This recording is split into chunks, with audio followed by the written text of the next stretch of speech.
welcome back to our video recaps of Girls. I'm Esther. And I'm Ashley. In this episode, the Episode third episode of this season, we see we're checking back in with all of the girls. Marnie was awesome in this episode. This is one of the first instances of a fuck yeah Marnie moment. I don't think I've ever seen one before, Yeah, not that I can recall. She's, once again, we find her at the beginning miserable about how Desi is treating her, and rightfully so. And she tells him basically to fuck off. She knows what she wants. And what she wants is him, but he's being terrible to her, and he does this, that's a very cultured thing. I think that's a very culturally specific statement, but I also think that I've been very clear with you from the beginning. Yes, you have, but that doesn't make it okay. That doesn't make it feel okay. But it was a very true moment, and it was an awesome moment, so fuck yeah, Marnie. Not a fuck yeah moment comes from Jessa, who brought us 100% our most cringeworthy moment of the week. We see that she and Adam have been spending a lot of time together in AA. Adam's complaining to her about Hannah, but still staying in touch with the world of Hannah by developing what seems to be a real friendship with Jessa. That friendship gets tested when Jessa pees in the street. And then cops roll by, Jessa gets a summons from cops. In that moment, I very much hoped Jessa was about to get deported. There's a tension with Jessa, I think, sometimes between being bohemian and free-spirited and just flaky and obnoxious. Another moment that really made me cringe this week involved Shoshana and a job interview.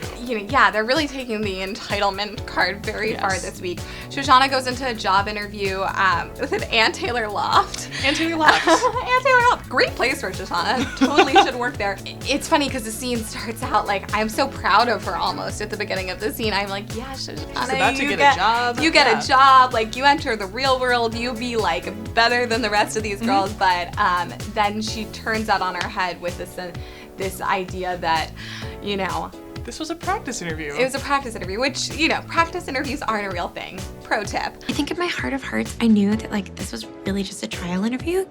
In our recaps part of this, we've talked about how portrayals of millennials are, sometimes the stereotypical portrayal and sometimes they're subverted. And I think in the last few weeks, we've seen Hannah be the real stereotypical millennial of the show, but I think she got bumped out this week by Shoshana. Back in Iowa, of course, Hannah has had some plot developments of her own. She hangs out with the people in her MFA class, and things get rough.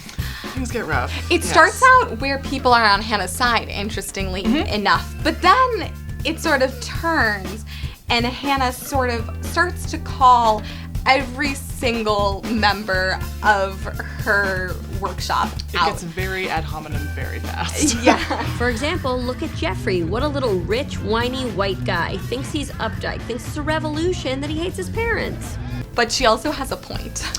Yes, that's the uncomfortable part of all this, I feel. A lot of what she's saying, I feel like if it came out a little more polished, on the page, it's something we might actually call incisive commentary or biting observations. I really did feel like this was one of the first times that I have truly bought into Hannah as a writer. Really? Because she has this moment of, she's trying to make these points and trying to call out, trying to make these arguments against all of her classmates, and you can tell she's got the argument worked out in her head. She's got the step-by-step logic there, but it's just not all making it to her mouth.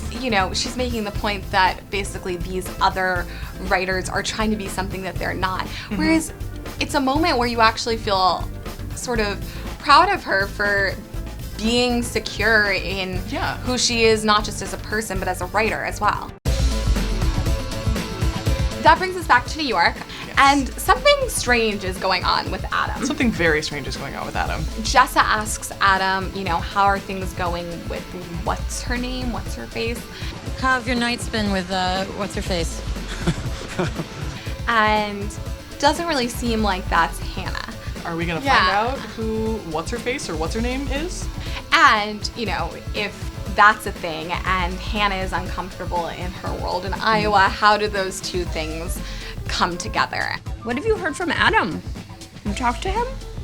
No, not really. Well, that's it for this week. Let us know what you thought of the episode in the comments. And let us know what you'd like to hear from us in the coming weeks.